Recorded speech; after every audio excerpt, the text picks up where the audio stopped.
Right, 5 May 2020, and I'm joined by Mr. Khaliphani Phugeni, spokesman for Dr. Khuphe, acting president of the MDC. How are you, sir? I'm okay, sir. How are you?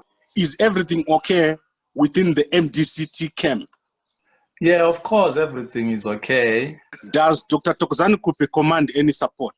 And can you give us the areas where she commands support? Of course she does. This is a deputy president of a party for 11 years, and now she's the acting president. In fact, it's over 11 years. So you can't ask me if she enjoys support. She has been contested, by the way, before. It's only the last one in 2014 where she was elected unanimous. But on the other congresses, she was contested. So let me give you where Douglas Mwanzora enjoys this support. People have come out in Harare, in Masvingo, in Midlands, in Manicaland. They've openly come out and supported him. And my sources give me even more areas where he enjoys support. Are you able to say where Dr. Khuphe enjoys support?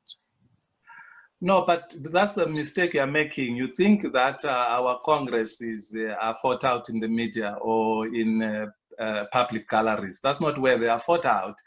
I've had conversations with the SG. I don't even think that these people who are coming and claiming that they work for him, indeed do work for him. I've given you an example, and I've told you that Dr. Khuphe enjoys a support at national level. So all these provinces which you are giving me, I'm not sure where you are getting them from, but you must know by the virtue of my position that I interact a lot. Yesterday, I was with one of the provinces creating a platform where they could be able to meet in view of this COVID-19. And I didn't get the sense that you are giving me. Let's go to the actual presidential election. Okay. Is Dr. Khuphe going to contest for the presidential position? Yeah, of course. If the rank and file, if the delegates say they want her, and if the rank and file say they want her, she will definitely contest. That's what she has always done. Why will she not? But let me tell you the mischief of this reporting of yours this morning. The undertones of it, you know, what remains unsaid, but which is the intention, is to say because she's a female, all she's good for is being a deputy. So we're going to judge her by the content of her gender, not by the content of her achievements and her character and her platform. Now you quickly realize that that whole narrative or that reasoning is void of any common sense or any reality. Because you look at Angela Merkel, what she's doing in Germany, then you begin to see how much that narrative crumbles.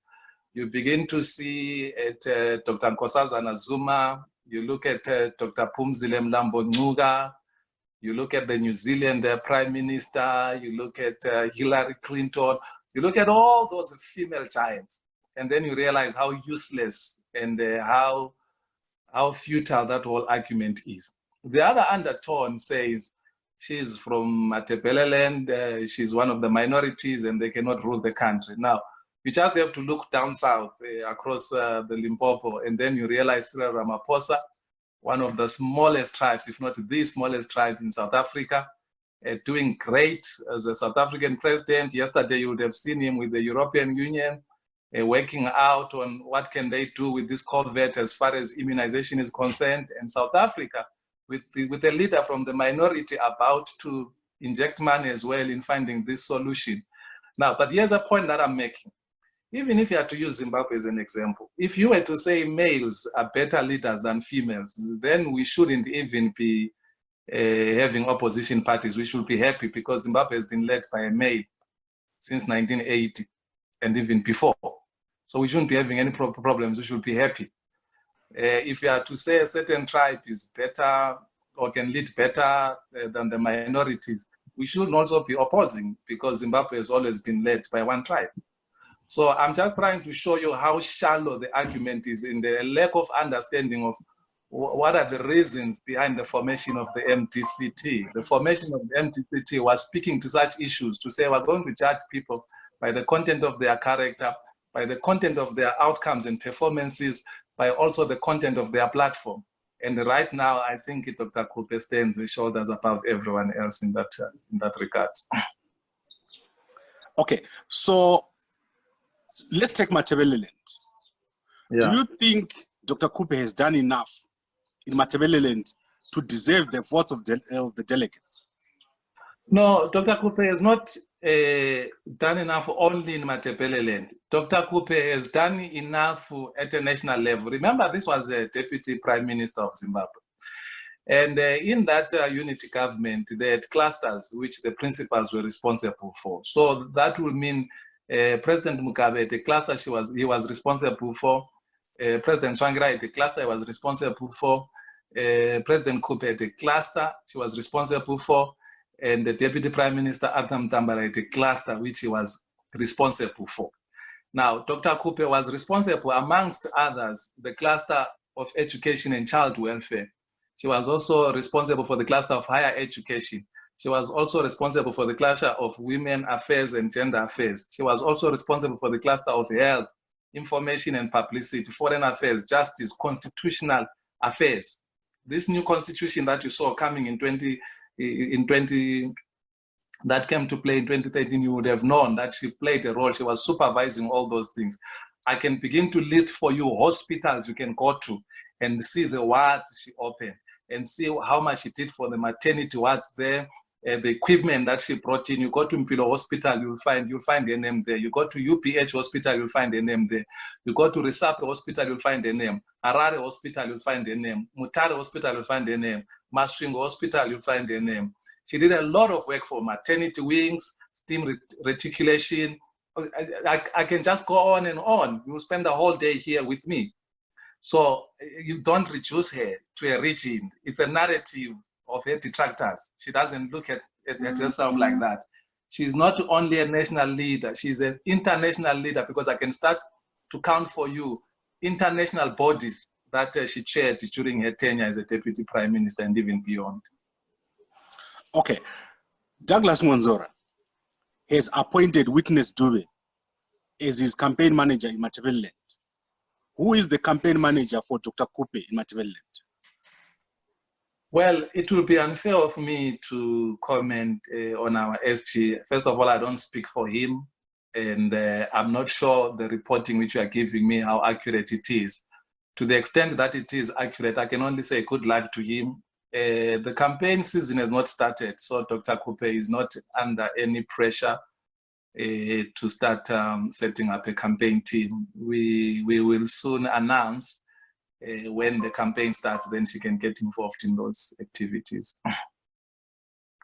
Okay, and then in terms of relationships within the MDCT, Dr. Khuphe has been gone for so long from the MDCT.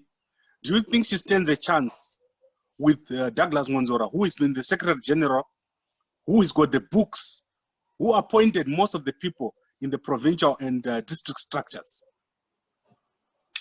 No, but you see, that's the problem. You are confusing matters. You are conflicting the roles that people carry out on the basis of the constitutional mandate, and then you want to translate that as tools to use in an election. First of all, as far as I know, neither Dr. Khuphe or SG Mwanzora have said they are running, so there is no contest to start with. And even if there was a contest, it doesn't matter who wins, because those are two seasoned MDCT leaders. So it really doesn't matter. For your own information, in 2014, I was part of the management of Dr. Mwanzora's team in 2014. So it's really neither here nor there. I am a Dr. Mwanzora person, I am a Dr. Khuphe person. So it's neither here nor there really who emerges there. If Dr. Khuphe emerges, Dr. Mwanzora is one. If Dr. Mwanzora emerges, Dr. Khuphe is one. But that's basically what it is. And if she was to contest and things don't go her way, will she be willing to work under the presidents of Douglas Mwanzora? Yes, but I've just answered that to you. Remember I said to you, a win for SG Mwanzora is a win for Dr. Khuphe. A win for Dr. Khuphe is a win for SG Mwanzora. Now, I want to give you my last question. Yeah. In a short 5 minutes, what is it that Dr. Khuphe can bring, what changes is she going to bring if she was to be voted the president of the MDC? Look, that's a very easy and simple question. You will remember in the runoff of 2008, when all the male leaders of the party ran away, and she remained alone, bearing the deceased who were killed as a result of that runoff, which runoff happened because of Professor Khuphe, if you remember, and over 300 of our youths died. And that's why I'm so opposed to Professor Khuphe. Our youths died, a lot of them, and our adults as a result of that runoff. It was Dr. Khuphe who remained running the party. The party survived today as a result of her leadership. Remember, she's the one who went to that AU summit in Egypt and came back with a deal of a government of national unity. So with Dr. Khuphe, don't worry, not only the party, but the Zimbabweans, they know her. They know her. Never mind all this malicious propaganda in the media. Notwithstanding all of that, she has stood firm. Somebody said, yeah, she's the Mpogo of MTCT. But as far as I remember, Mpogo lost and lost for good because the Concord ruled in favor of His Excellence. But look at who's leading now, Dr. Khuphe. So people can say whatever they want to say. This is a powerful leader of our time. We are blessed to be living during her time. And Zimbabwe can press for even better days to come because surely higher hands are leading her. Okay. I just have one more question. All right. If Dr. Khuphe gets into the presidency now, okay, how long before we have a proper Congress? Well, it shouldn't take long. But again, those are matters that the party is going to be seized with. But in my mind, I think a period of no more than 6 months, we should have a general Congress. Okay. So the president we're electing now is only going to be there for about 6 months, up to about December. Yeah, the president we're going to elect now is a president that's just finishing off President Tsvangirai's term and also making sure, because remember, we need to start our elections at branch level. So we need to get the branches to elect, wards to elect, districts to elect, provinces to elect, and then we get to the national Congress. Because right now, really, we're just filling one position. Unless in the event that then Dr. Khuphe emerges, if she then emerges as a substantive president, then you then need to fill in the deputy president post, as you saw in the court that were clear that the deputy president has to come from Congress. What happens if Nelson Chamisa decides to run during this extraordinary Congress?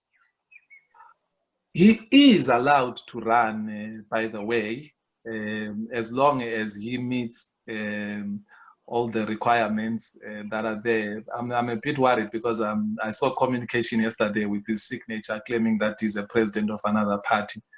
This is just an advice from a friend to a friend. You can't be a national executive member of MDC and still be a president of another party. It doesn't happen.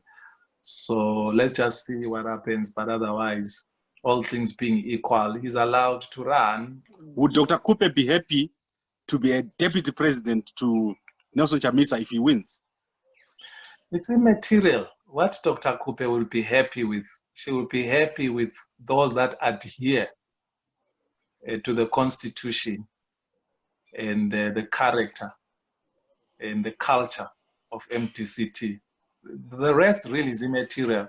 We have no obsession with individuals or personalities. We are not obsessed with that. Right. Thank you very much, Mr. Khaliphani Phugeni. And I'll have you again back very, very soon so that we can clarify all these issues and also the campaign for Dr. Khuphe. I would be very interested in knowing what she has to say about the future of the MDC and the future of Zimbabwe.